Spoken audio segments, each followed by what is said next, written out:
I'm looking at this one here. It says Politico received $44,000 from USAID, but was given millions more from by other agencies. Yeah, mostly HHS. HHS gave him $1.37 million. Yeah. So imagine you're a family and your income is $100,000 a year, okay?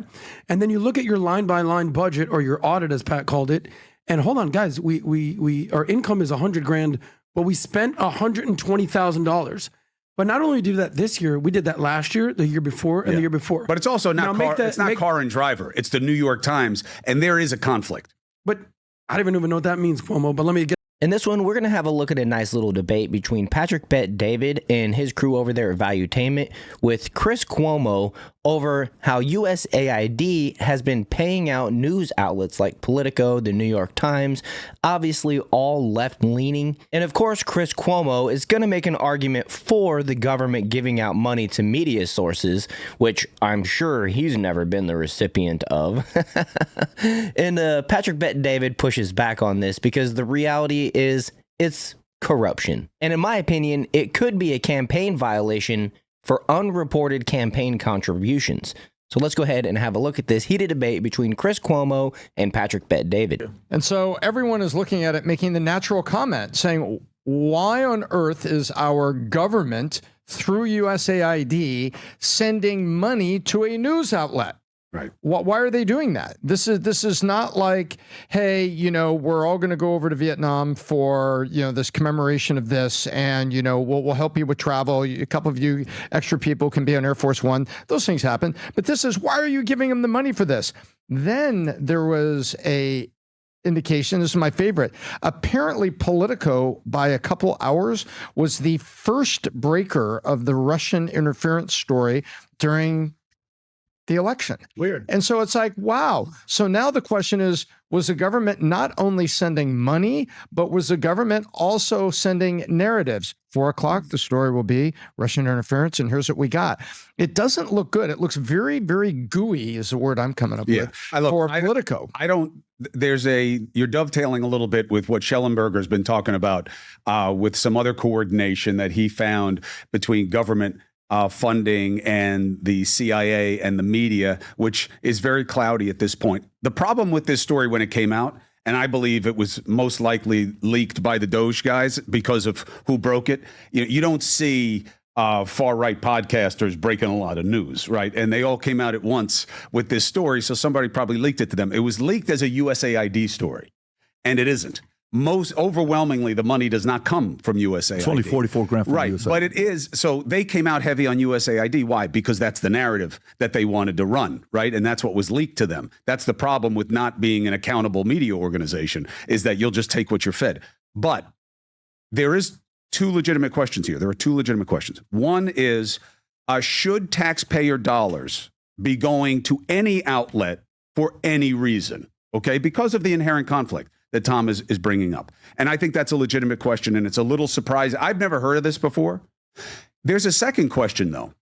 Congress funds a lot of regional and local media. A lot of outlets are dying, right? Local news is struggling in a lot of places, especially in print. There's a lot of subsidies. Is that a good use of taxpayer dollars? That's a harder question for me. It's easy to say, should you be given outlets? Should you be given the New York Times money? It's different if you're talking about the Topeka, Kansas Register newspaper. Why would you give them money, though? I don't think it's a debatable issue. Anybody should get money from the government because in a way, your loyalty lies there because they're paying you. Right. Yeah, I don't. That's the argument. No, but I'm saying we haven't heard that story. Give the argument though, argue it, and say the argument that people would say no, we should fund these small little media organizations. What is that argument for? In the public interest of information and news, that you want an informed citizenry, and that these outlets are going to close down. There will be fewer outlets.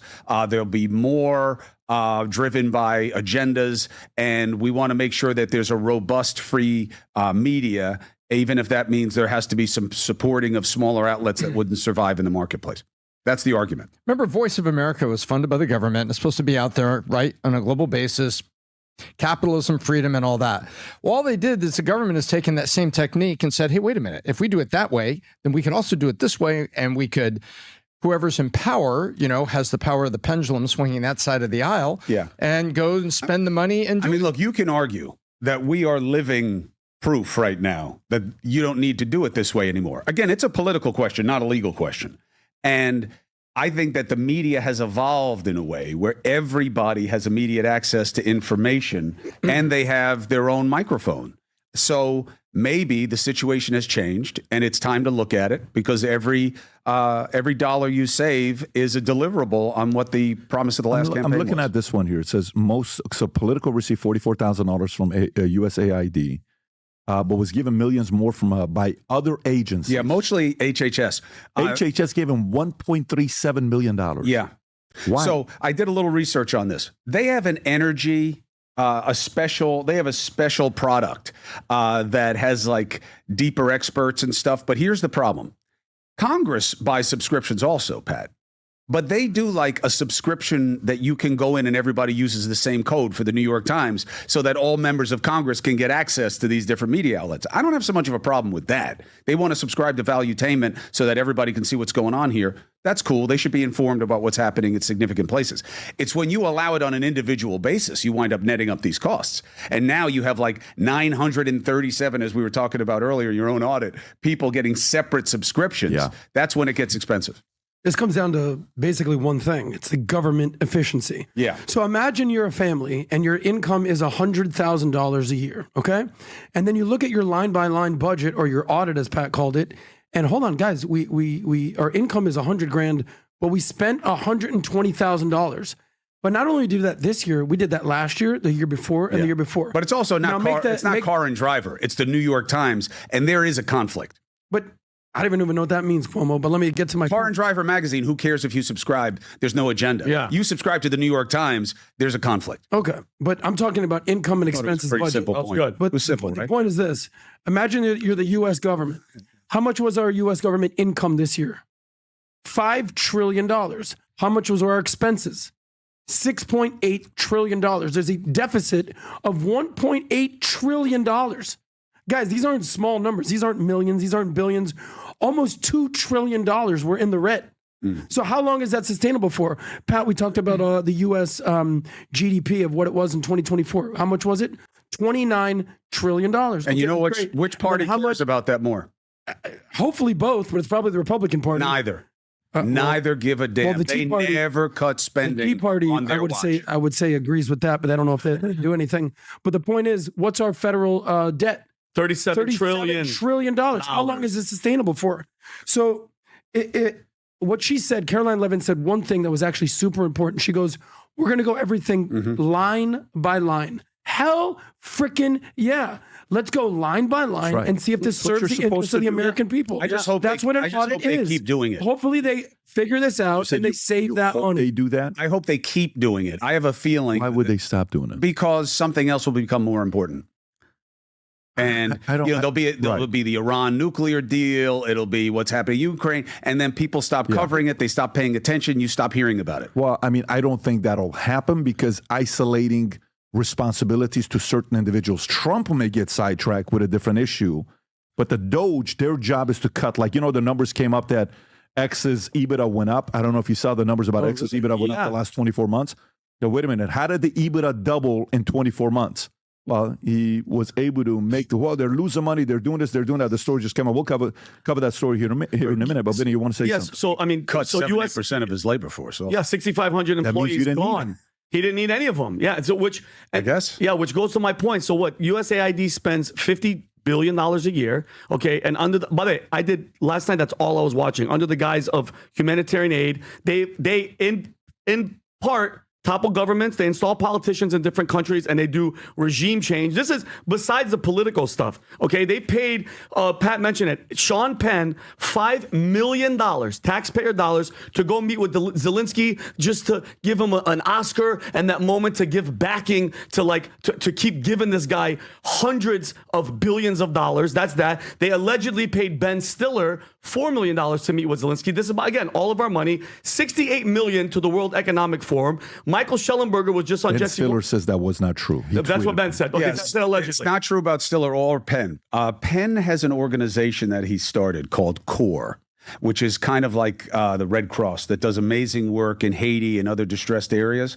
It is a relief organization. That's what the money was tied to. And they have done a lot of work with displaced people in Poland and in Ukraine. So these guys aren't the problem, photo ops aside. Okay, so go back to my point. The money spending is absolutely insane. And then now you're seeing all these people. You see Jamie Raskin and everybody watching, all the Dems are losing their minds because now their money's going to go bye-bye. And yesterday I had an epiphany. No wonder why Trump has been such a freaking threat and why they've been trying to ruin him, destroy him, and kill him. Because, by the way, the first 4 years, he didn't have this. The first 4 years, it was right out the gate, Russia collusion, impeachment, everything. It's so refreshing that now we have 4 years. He's not seeking re-election, and it's down to brass tacks, and he doesn't give two shits about anybody else and anybody complaining. And good. What money? Why are we spending, I don't care if it's $1, transgender DEI plays in Ireland. Are you, what are we talking? Yeah. See, Alberto just told me too, you know how much money we were spending for a pillow fluffing situation? Yeah, Millions? he did send it right now. What was it? Sesame Street Workshop in Iraq. In Iraq. What? 20 billion? Diversity, equity, inclusion, scholarships in Burma. $45 million. Is this her saying it? Yeah, Yes. go ahead and pull that up. Go for it. Parts and the president and this administration are committed to ensuring that these individuals get the funding that they need. And I would just say a strong message to Democrats who are out there pretending to be outraged about the long list of crap that this administration is cutting, federal waste and funding, like $2 million for sex changes in Guatemala, Yeah. $6 million to fund tourism in Egypt, $20 million on a new Sesame Street show in Iraq, $4.5 million to combat disinformation in Kazakhstan. I could go on, and I'm happy to provide this list to every single one of you. Democrats are outraged that the American people want to be, they want their taxpayers going to good uses, not stuff like this. But then they're very quiet about the fact that there are still North Carolinians and people in California who have lost everything. And in the last 4 years, this federal government did nothing to help them. This president will continue to put Americans first. And I think the successes of this week so far speak to that. And it's only Wednesday. So I'll see you guys. I'll see you this afternoon. Gotta say, I'm super impressed with the new White House press secretary, by the way. But she did leave out East Palestine, Ohio, and Lahaina, Hawaii, of, people that were devastated by disasters that the Biden administration pretty much ignored. But I want to mention this, and hit the like button and subscribe to the channel if you agree with me. I would love for the FBI, led by Kash Patel, who needs to be confirmed immediately, to dig into that original report that Tom brought up about how Politico broke the news after the 2016 election about the whole Russian collusion situation, right? Because we know that Politico has been paid by USAID, and we know that Politico is a fact checker in that they oppose right-leaning media and completely serve the Democratic Party, the Democrat Party, whatever it is. And I'd also like to know how long Politico has been receiving funding from USAID. Not only that, what other media outlets were receiving funding from USAID, our tax dollars? And I'm curious if CNN or Fox News was also on the receiving side of that. And if so, how much money did they get? Because, you see Chris Cuomo up here, like I mentioned in the beginning, kind of defending the receiving of government funds and taxpayer dollars, which makes no sense to me. Whether you're Republican or Democrat, you shouldn't be in support of government funding news media. We already know how corrupt and how deep some of this propaganda goes, and how they're out to influence people to keep fighting with each other rather than to fight with them. Because it seems like the corruption in the Democratic Party, the mainstream media, and even some people probably from the Republican Party is exactly what we thought it was. Fake news, as Donald Trump labeled it after he won in 2016. So anyways, hope you guys enjoyed this one. If you did, make sure to hit that like button and subscribe to the channel. Catch me live on this channel every Monday, Wednesday, and Saturday at 7 p.m. Eastern with the Jar Openers podcast. Click the link in the description if you'd like to join the Discord. Thank you for watching to the end, and I'll see you guys in the next video.